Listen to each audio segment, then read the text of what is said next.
अस्सलाम वालेकुम। वालेकुम अस्सलाम। प्रोफेसर साहब की हाल चाल ने? शुक्र है अल्लाह पाक दा, तू सुना? हाँ मैं भी ठीक हाँ। मुंडा नहीं अपने कीम साहब दा नईम जी जी।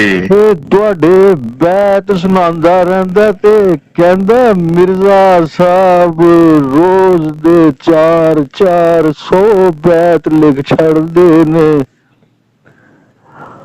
अच्छा भी गल ये है ਜੀ कि चाचा ये ते रब्बी देन है ना, फिर जिन्नू वो दे दे। ਹਾਂ ਮੈਨੂੰ ਬੜਾ ਮਜ਼ਾ ਆਉਂਦਾ। ਉਹ जी ਤੁਹਾਡਾ ਬੈਤ ਮੇਰੇ ਨਾਲ ਮੁਹੰਮਦ ਜੇਕਰ ਨਹੀਂ ਲਿਖਣਾ जी। मैं कला वास्ते मिर्जा की करना कसम तड़फा के रख छड़िया मैनू। अच्छा भी चाचा गल ये है कि बाज मुशायरियां ते मैं गया ना, पहली बार ये दाता साहब होया, राजा रशीद महमूद अल्लाह बख्शे जिंदे सन, ते उन्हें मेरा नाम बोलिया। हुण आनगे ते अपना कलाम मनकबत सुनानगे अब्बास मिर्जा। मैं फिर जांदे ये सुनाया कि मेरे नाल मोहम्मद जेकर नाम बोलो, मैं खाली वाह वाह वाह मैं खाली चुप के आ गया। वाह वाह वाह वाह जी। ਤੇ ਹੁਣ ਤੁਹਾਡੀ ਬੈਤਾਂ ਦੀਆਂ ਕਿੰਨੀਆਂ ਕਿਤਾਬਾਂ ਛਪ ਚੁੱਕੀਆਂ ਨੇ ਹੁਣ ਤੱਕ? चाचा 6 छपियां, हाँ 5 ते पाकिस्तान च, माशाअल्लाह ते एक जेड़ी है पतासे वो इंडिया च छपी गुरमुखी च, मलेरकोटला च तरकश पब्लिकेशन ने छापी ते ओदा 1100 दा पहला एडिशन कोई 2 महीनों च निकल गया सारा ही। ਬੱਲੇ ਬੱਲੇ ਬੱਲੇ। ਤੇ ਸਾਡੇ ਪੰਜਾਬ ਬਲਕਿ ਪਾਕਿਸਤਾਨ ਲਈ ਬੜੀ ਖੁਸ਼ੀ ਤੇ ਮਾਣ ਵਾਲੀ शुक्र है, शुक्र है।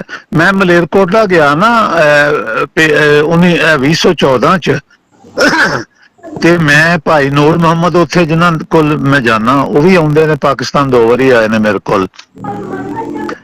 ਜਿਹੜੇ ਬਾਜ਼ਾਰ ਵੀ ਨਿਕਲੀਏ ਤੇ ਭਾਈ ਨੂਰ ਮੁਹੰਮਦ ਮੇਰਾ ਤਾਰਫ ਕਰਾਉਣ ਨਾ। ਮਲੇਰਕੋਟਲਾ ਛੋਟਾ ਜਿਹਾ ਬੜਾ ਸੋਹਣਾ ਸ਼ਹਿਰ ਹੈ, 80% ਆਬਾਦੀ ਜਿਹੜੀ ਆ ਉੱਥੇ ਮੁਸਲਮਾਨਾਂ ਦੀ ਹੈ। ਬਿਲਕੁਲ ਬਿਲਕੁਲ।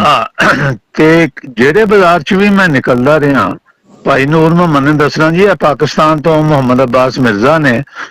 ਤੇ ਚਾਚਾ ਯਕੀਨ ਜਾਣ ਤੋਂ ਕਿ ਲੋਕੀ ਜਿਹੜੇ ਨੇ ਮੇਰੇ ਬੈਤ ਸੁਣਾਉਂਦੇ ਸਨ ਅੱਗੋਂ, मैं अब्बास मिर्जा पाकिस्तान दे। मैं क्या ਉਹ ਵੀ ਕਿਸੇ ਨੇ ਤੇ ਸੁਣਾਏ ਹੀ ਹੋਣਾ ਨਾ। 15 ਦਿਨ ਮੈਂ ਪਿੰਡ ਵਿੱਚ ਮਾਸੀ ਕੋਲ ਰਿਹਾ। आ रोज ही छोलिया पकदा सी, पर है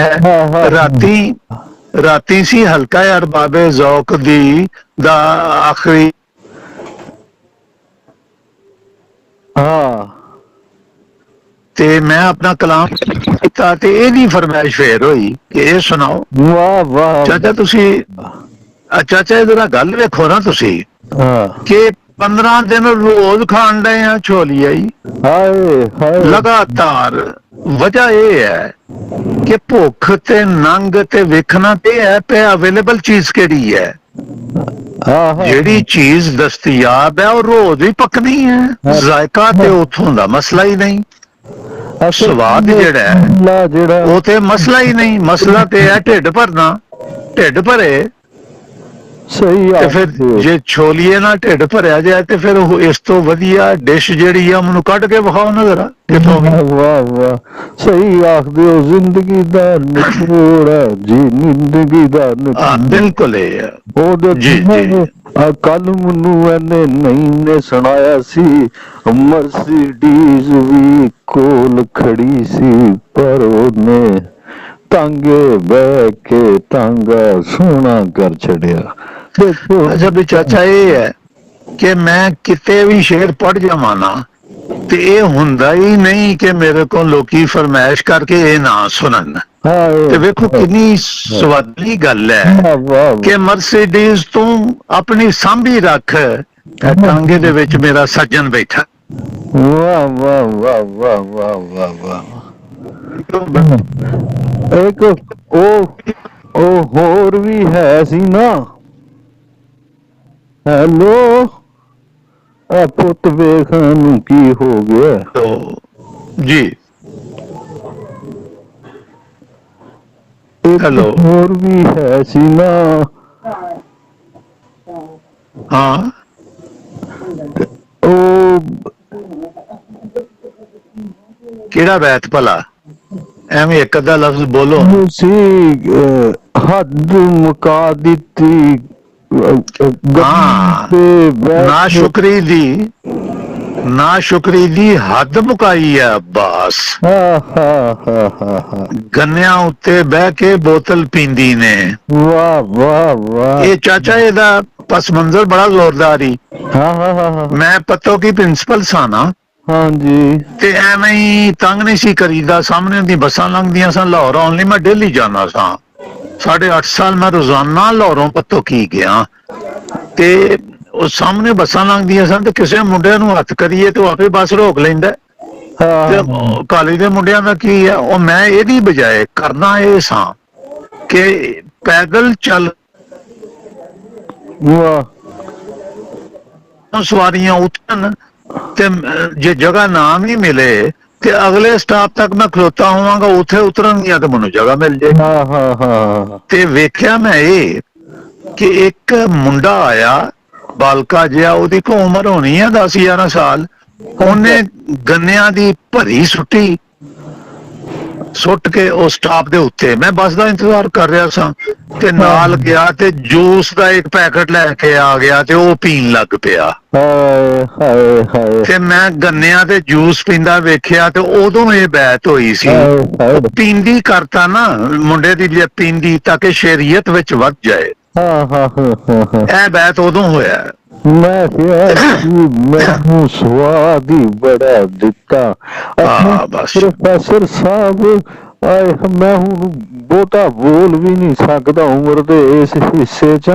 ਮੈਨੂੰ ਜਿਹੜਾ ਦੱਸਦਾ ਪਿਆ ਸੀ ਅੱਜ ਤੁਹਾਡੀ ਖੈਰ ਨਾਲ ਸਾਲਗਿਰਾ ਤੇ ਮੇਰੇ ਵੱਲੋਂ ਜੱਫੀ ਪਾ ਕੇ ਸਾਲਗਿਰਾ ਦੀ ਵਧਾਈ ਹੋਵੇ ਤੁਹਾਨੂੰ।